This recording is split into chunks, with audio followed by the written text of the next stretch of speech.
Assalamualaikum warahmatullahi wabarakatuh. Bismillah walhamdulillah wassalatu wassalamu ala rasulillah wa ala alihi wa sahbihi wa mawalah la hawla wa la quwata illa billah amma ba'du. Kaum muslimin yang dirahmati Allah subhanahu wa ta'ala, fenomena kontemporer menunjukkan bahwa otoritas atas dua tanah suci saat ini berada di bawah kendali paham Wahabi, seiring dengan dukungan penuh dari otoritas kerajaan Arab Saudi.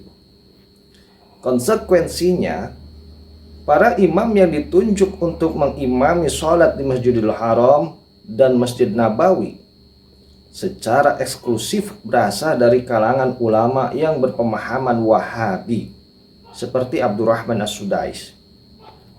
Dalam hal ini, perlu ditegaskan bahwa akidah Wahabi sejatinya menyimpang dari akidah salafus soleh, meskipun mereka mengklaim berpegang pada manhaj salaf.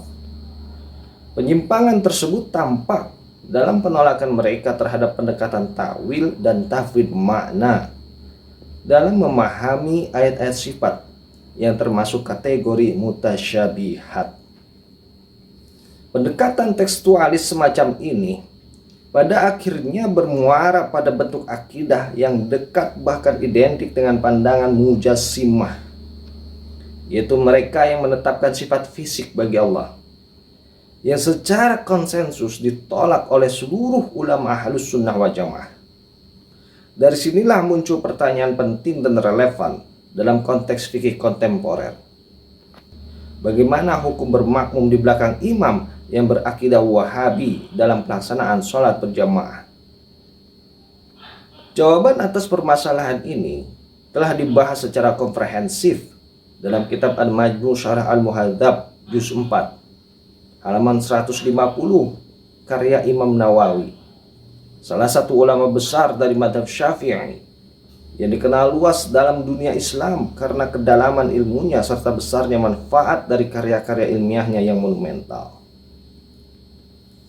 Imam Nawawi berkata, qala ashabuna, para ulama sahabat kami berkata, maksudnya para ulama madhab Syafi'i, as-salatu wara'al fasiqi sahihatun, salat di belakang orang fasik hukumnya sah.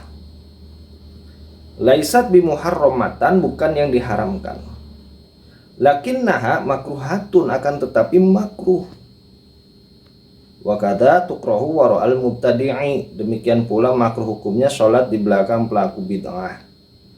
Alladzi la yukaffaru bi bid'atihi wa tashihu, yang tidak sampai pada derajat kekufuran karena bid'ahnya dan salatnya tetap sah. Yang dimaksud pelaku bid'ah di sini adalah pelaku bid'ah di dalam akidah, yaitu orang yang keyakinannya menyimpang dari keyakinan para ulama Ahlus Sunnah wal Jamaah. Tegasnya, bermakmum di belakang imam yang akidahnya menyimpang dari akidah para ulama Ahlus Sunnah wal Jamaah, namun tidak menyebabkan kekafiran, maka sholat berjamaahnya tetap sah. Fa'in kupiro bibid'atihi, namun apabila pelaku bid'ah tersebut dikafirkan karena bid'ahnya, faqad qaddamna, maka telah kami jelaskan sebelumnya, annahu la tasihu sholatu wara'ahu, bahwa tidak sah sholat di belakangnya. Kasairil kuffari, sebagaimana halnya tidak sah sholat di belakang seluruh orang kafir.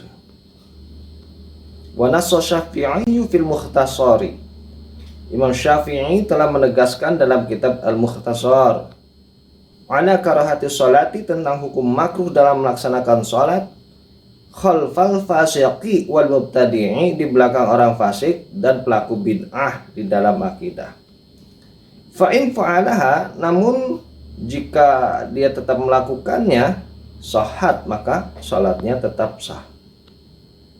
Wa qala Malikun, sedangkan Imam Malik berkata, la tasihu wara'a fasiqin bi ghairi ta'wilin, tidak sah sholat di belakang orang fasik tanpa ada penafsiran atau takwil yang dapat diterima. Kasyaribil khamri wazani, seperti orang yang meminum khamar atau pezina.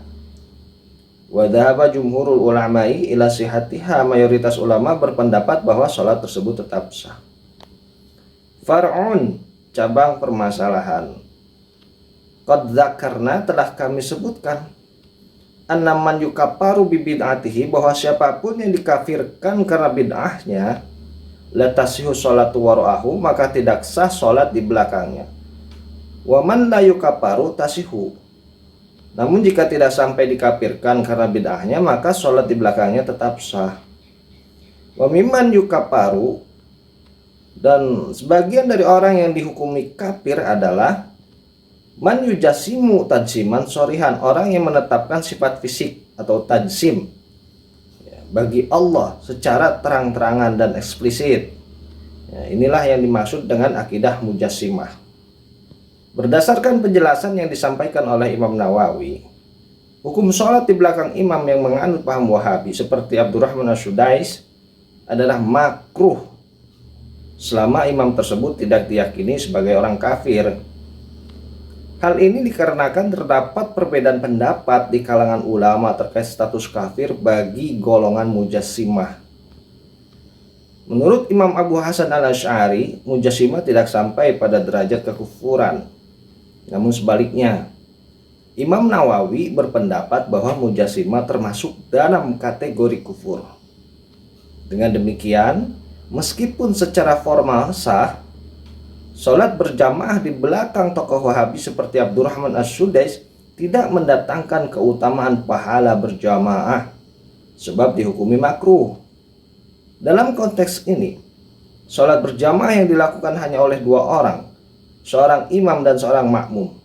Namun dengan imam yang berakidah lurus dan sesuai dengan prinsip-prinsip Ahlus Sunnah wal Jamaah, dinilai lebih utama dan lebih baik daripada sholat bermakmum di belakang Abdurrahman As-Sudais atau tokoh Wahabi lainnya, meskipun jumlah jamaahnya besar dan dilakukan di tempat yang memiliki keutamaan.